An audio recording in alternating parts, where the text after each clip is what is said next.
আসসালামু আলাইকুম, সবাইকে কেমন আছেন সবাই? আশা করি খুব ভালো আছেন। আপনাদের দোয়া আল্লাহর অশেষ রহমতে আমিও খুব ভালো আছি। তো আজকে আপনাদের সাথে তালের পিঠার রেসিপি নিয়ে চলে আসলাম।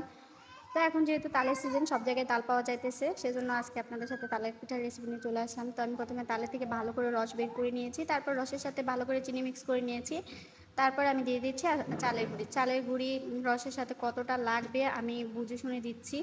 তো আপনারা যখন বানাবেন তখন রস অনুযায়ী এটা আপনারা বুঝে তারপরে চালের গুঁড়ি মিক্স করবেন। তো আমি চালের গুঁড়ি মিক্স করার পর এখন ভালো করে ডোটা তৈরি করে নিব।